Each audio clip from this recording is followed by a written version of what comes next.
Salaar prediction వచ్చిండే scientist. నేను విక్రమాదిత్యాన్ని కాదు, నేను చెప్పిందే శాసనం వేసిందే ఆసనం అని చెప్పి అంతకన్నా చెప్పను. బట్ కానీ ఏంటంటే ఈ ట్రైలర్ చూసిన తర్వాత నాకు ఒక రియాక్షన్ ఇవ్వాలనిపించింది. ఎందుకంటే ప్రభాస్ ఫ్యాన్స్ ఎస్పెషల్లీ మీకు నేను సలాం పెట్టిన తప్పు. ఏం గుండు రావాడిది, ఆ గుండె బతకాలి, 10 గుండెలు బతికేస్తుంది.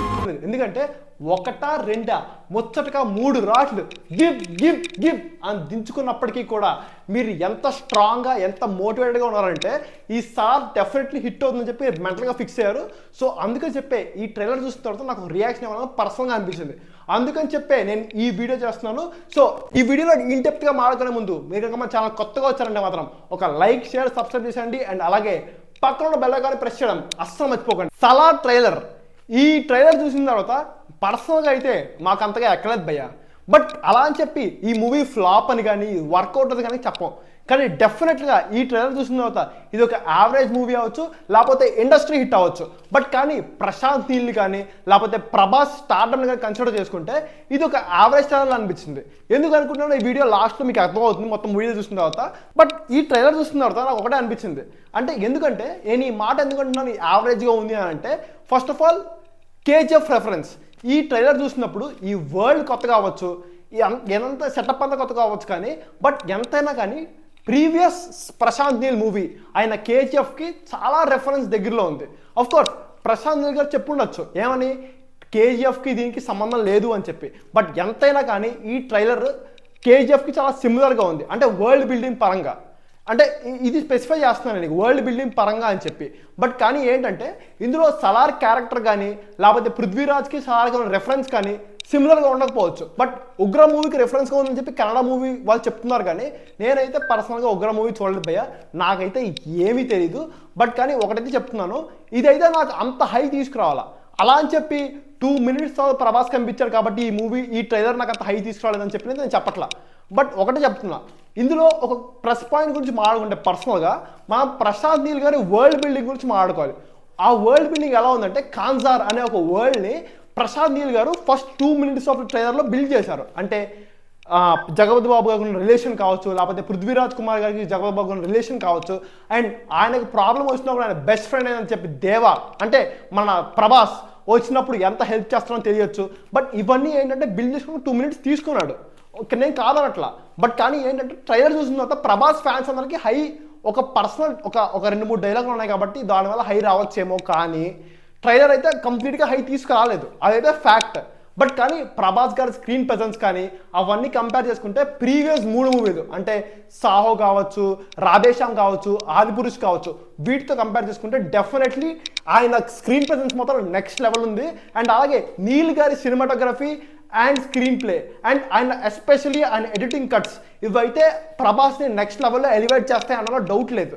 సో ఫ్యాన్స్ పరంగా చూసుకుంటే ఇది ఒక యావరేజ్ మూవీ అవ్వచ్చు, లేకపోతే ఒక ఎక్స్ట్రాడినరీ ఇండస్ట్రీ హిట్ అవ్వచ్చు అన్నలో డౌటే లేదు. బట్ కానీ పర్సనల్గా నాకు కొన్ని డౌట్స్ ఉన్నాయి. ఎందుకంటే ఇది కేజీఎఫ్కి చాలా సిమిలర్గా ఉంది. అంటే ఏ పరంగా, స్టోరీ పరంగా. ఫర్ సపోజ్ అక్కడ మదర్ సెంటిమెంట్ తీసుకోవచ్చు, అండ్ ఇక్కడ ఫ్రెండ్షిప్ అనే పాయింట్ తీసుకోవచ్చు.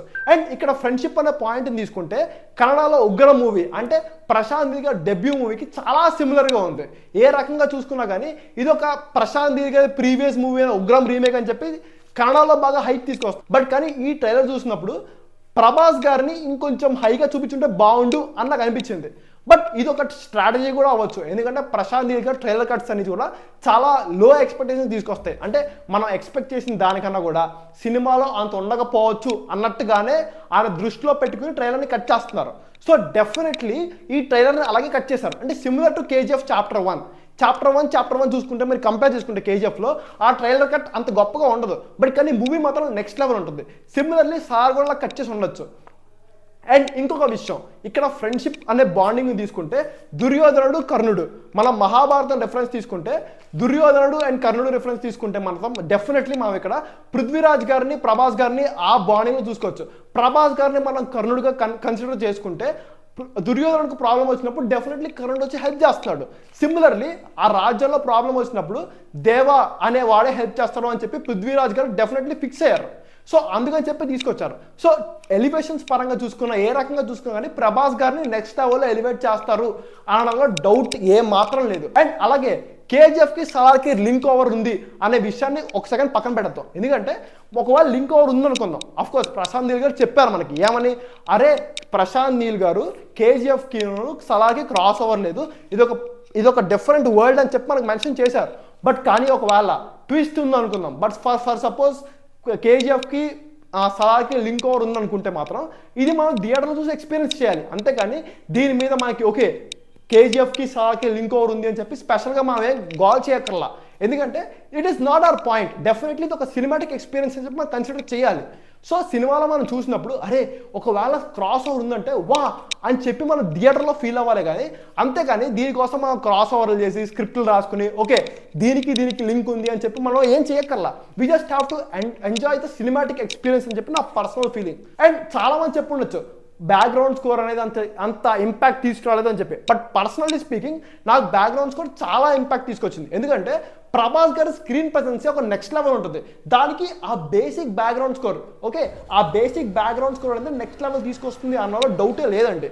అంటే మీరు కేజీఎఫ్ చూసిన తర్వాత కేజీఎఫ్లో ఇంత బ్యాక్గ్రౌండ్ స్కోర్ ఉంది, ఇంత ఇంపాక్ట్ ఉంది అని చెప్పి మీరు ఫీల్ అయి ఉండొచ్చు, కాదనట్లా సలార్లో అంత లేదు అని చెప్పి. బట్ ప్రభాస్ గారి స్క్రీన్ ప్రెజెన్స్తో కంపేర్ చేసుకుంటే ఆ background score next level impact ఇస్తుంది. చాలా మంది ఫ్యాన్స్ ఏమనుకుంటారంటే ఫ్యాన్స్ బాగుంది అనుకోవచ్చు, కానీ నార్మల్ ఆడియన్స్ అందరూ మాత్రం 2 minutes తర్వాత ట్రైలర్లో ప్రభాస్ గారిని చూపించారు అని చెప్పి.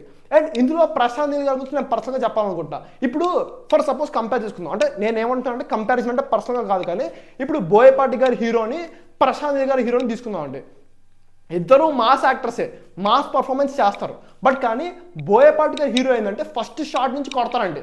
కొట్టినప్పుడు మనకి ఏంటంటే క్రింజ్ అనిపిస్తుంది, అరే అలా ఎలా కొడతాడరా అని. బట్ ప్రశాంత్ నీల్ గారు కేజీఎఫ్లో కూడా అంతే మాస్ చూపించారు. బట్ కానీ ఆ మాస్ చూసినప్పుడు వి గెట్ కనెక్టెడ్. ఎందుకు? బికాజ్ ఆయన ఒక బ్యాక్గ్రౌండ్ సెట్ చేసినాడు. పర్సనల్గా చూసుకుంటే ఆయన ఒక ఇమోషన్ని కానీ ఒక బ్యాక్గ్రౌండ్ కానీ ఒక హీరోకి సెట్ చేశాడు. అందుకని చెప్పి మనకు హై వచ్చింది. డెఫినెట్లీ ఇందులో కూడా సలార్కి అంటే దేవా అనే క్యారెక్టర్ చేయబడిన ప్రభాస్ గారికి డెఫినెట్లీ ఒక హై ఇస్తారు. Of course opening shot of the trailer చూసుకుంటేనే మనకి కత్తితో ఆయన రక్తం తీసుకుని మరీ ప్రమాణం చేస్తాడు, నీ కోసం నేను ఎర్రైనా అవుతా సోయైనా అవుతా అని చెప్పి. అంటే దిస్ క్లియర్లీ షోస్ ఆయన ఫ్రెండ్షిప్ కోసం ఎంత వాల్యూ ఇస్తున్నాడు అని చెప్పి. సో డెఫినెట్లీ ప్రభాస్ గారి క్యారెక్టర్ని ఆయన స్టార్టింగ్ నుంచి బిల్డ్ చేస్తున్నాడు. సో డెఫినెట్లీ ఆయన మాస్ చూపించినప్పుడు ఆయన ఏం చేసినా కానీ వర్కౌట్ అవుతుంది అండ్ అదొక ఎలివేషన్ లాగా వస్తుంది. And personally speaking Prashanth Neel గారి ఎఫెక్ట్స్ చూసుకుంటే అంటే ఎడిటింగ్ కానీ బ్యాక్గ్రౌండ్ స్కోర్ కానీ చూసుకుంటే నెక్స్ట్ లెవెల్ ఉంటాయి. ఆయన ఎడిటింగ్ కట్స్ అండ్ స్క్రీన్ ప్లేకి నేను ఫెదా అయిపోయినా. ఎస్పెషల్లీ కేజీఎఫ్ చూసినప్పుడు కానీ ఉగ్రం చూసినప్పుడు కానీ నాకు ఆయన background score and editing next level అనిపించింది. అంటే ఆయన సినిమాటిక్ ఎక్స్పీరియన్స్ని ఎంత బాగా తీసుకొస్తారా అని చెప్పి. సో ట్రైలర్లో ఆయన యావరేజ్ ట్రైలర్ కట్స్ చూపించినప్పటికీ కూడా డెఫినెట్లీ ఆయన ఒక mass trailer and mass cinematic experience ఇప్పిస్తాడు అని చెప్పి ఒక నమ్మకం అయితే నాకు ఉంది. సో ఒక యావరేజ్ మూవీ, ఒక యావరేజ్ ఫీల్ తీసుకొచ్చిన మూవీ ఒక ట్రైలర్ కట్ అయినప్పటికీ కూడా నాకెందుకో ప్రభాస్ గారి మూవీ డెఫినెట్లీ ఒక యావరేజ్ మూవీ అవుతుంది ఆర్ ఒక ఎక్స్ట్రాడినరీ అండ్ సెన్సేషనల్ హిట్ అవుతుంది. సో ఇది ఒక ఫ్లాప్ మూవీ అయ్యే ఛాన్స్ ఏమాత్రమూ లేదండి. అండ్ అలాగే దీంతో పాటు ఒక సెకండ్ ట్రైలర్ రిలీజ్ చేస్తారని చెప్పి టాక్ అయితే ఉంది. అంటే December 15 16 రిలీజ్ చేస్తారని చెప్పి 22nd మూవీ కాబట్టి ట్రైలర్లో డైలాగ్స్ చూసుకున్నప్పటికీ కూడా అంత గొప్పగా లేకపోయినా it might be because of sound mixing. But కానీ ఓవరాల్ మూవీ చూసుకుంటే ప్రశాంత్ నీల్ గారు డెఫినెట్లీ చాలా కేర్ తీసుకుని ఒక proper cinematic experience for mass audience అని చెప్పి మెంటల్గా ఫిక్స్ అవుతారన్నలో అనుమానమే లేదు. బట్ ఒకటిగా ఫిక్స్ అయిపోయింది ప్రభాస్ ఫ్యాన్స్ మీరు అందరూ డెఫినెట్గా ఫిక్స్ అయిపోయింది. ఒకటి ఇది ఒక యావరేజ్ మూవీ అవ్వచ్చు, లేకపోతే ఒక extraordinary and out standing movie అవ్వచ్చు. డెఫినెట్లీ ఈ రెండింటిలో ఏదైనా అవుతుంది తప్ప ఫ్లాప్ మూవీ అయితే అవ్వదని నేను చాలా కాన్ఫిడెంట్గా ఫిక్స్ అవుతున్నాను. మీరు కూడా అదే అనుకుంటున్నాను. ఈ trailer and teaser cuts and trailer చూసిన తర్వాత నాకు ఇదే ఫీలింగ్ అనిపించింది. బట్ కానీ ఓవరాల్గా చూసుకుంటే మాత్రం ఈ ట్రైలర్లో నేను ఎక్కువ కామెంట్స్ చదువు కదా, ప్రశాంత్ నీల్ ఇంకేమైనా దాచుండొచ్చు, మనకేమైనా సర్ప్రైజెస్ ఇచ్చుండొచ్చు. సో డెఫినెట్లీ మీరు మాత్రం ఈ ఎక్స్పెక్టేషన్స్ పెట్టుకుని యావరేజ్ ఎక్స్పెక్టేషన్స్తో మూవీకి వెళ్తే డెఫినెట్లీ మీకు ఒక మంచి cinematic experience similar to that of KGF వస్తుంది అని చెప్పి నేను స్ట్రాంగ్గా నమ్ముతున్నా. కేజీఎఫ్కి సిమిలర్గా ఉంది కదా అని చెప్పి దాన్ని నేను కంపేర్ చేయట్లా, ఎందుకంటే ప్రశాంత్ నీల్ గారు టేకింగ్ అదే ఉండొచ్చు. బట్ ఆయన కోర్ ఎమోషన్ మాత్రం ఎక్కడ మిస్ అవ్వకుండా, అంటే కేజీఎఫ్లో ఆయన మదర్ సెంటిమెంట్ తీసుకుని ఇక్కడ ఫ్రెండ్షిప్ని తీసుకుని డెఫినెట్లీ మనకు ఒక మంచి ఎక్స్పీరియన్స్ ఇస్తారని చెప్పి నేను స్ట్రాంగ్గా నమ్ముతున్నాను. అది మీరు కూడా నమ్మాలని కోరుకుంటున్నాను. అండ్ ఆదిపురుష్, రాధేశ్యామ్, సాహో ఈ రెఫరెన్సెస్ అన్ని పక్కన పెట్టేసి ప్రశాంత్ నీల్ గారు ఒక మంచి ఎక్స్పీరియన్స్ ఇస్తారని చెప్పి నమ్మి December 22nd మూవీ చూస్తే మీరు డెఫినెట్లీ సాటిస్ఫై అవ్వచ్చు అని అనుకుంటున్నాను. ఎందుకంటే నాకు అంత ఎక్స్పెక్టేషన్స్ లేకపోయినప్పటికీ కూడా ప్రశాంత్ నీల్ గారు మూవీ చేస్తున్నారు, ప్రభాస్ గారు ఒక మాస్ యాక్షన్ మూవీ చేస్తున్నారు అంటే నాకు కూడా ఒక పాజిటివ్ ఎమోషన్ ఉంటుంది. డెఫినెట్లీ నేను దాన్ని ఫాలో అవుతాను. సో కాబట్టి నేను కూడా ఈ మూవీ హిట్ అవ్వాలని కోరుకున్నాను. హిట్ అయితే ఐఎమ్ డెఫినెట్లీ హ్యాపీ. సో ఈ ప్రిడిక్షన్ చేయడానికి నేను అదే రీజన్ అనుకుంటున్నాను. సో నేను అనుకోవడం ఏంటంటే ఈ మూవీ ఎట్టి పరిస్థితుల్లో హిట్ అవుతుంది అని చెప్పి నేను స్ట్రాంగ్గా నమ్ముతున్నాను. అట్లీస్ట్ హిట్ అవ్వకపోయినా అంటే మీకు కేజీఎఫ్ అండ్ ఉగ్రం ఫీల్స్ వచ్చినప్పటికీ కూడా డెఫినెట్లీ ఇది ఒక యావరేజ్ మూవీ అయ్యి ప్రభాస్ ఫ్యాన్స్ని డెఫినెట్లీ సాటిస్ఫై చేస్తున్న అనుమానమే లేదు. ఇదిగా నా పర్సనల్ ఒపీనియన్. సో మీకేమనిపించిందో కదా కామెంట్స్లో చెప్పండి. అండ్ నేను తప్పు చెప్పాను అనుకుంటే మాత్రం కామెంట్స్లో నన్ను కరెక్ట్ చేయండి. నేను డెఫినెట్లీ అర్థం చేసుకుని మమ్మల్ని కన్సిడర్ చేసి నేను డెఫినెట్లీ చేంజ్ అవుతాను. అండ్ అలాగే ఫర్ లేటెస్ట్ అప్డేట్స్ మా ఛానల్ని సబ్స్క్రైబ్ చేసుకోండి. Thank you.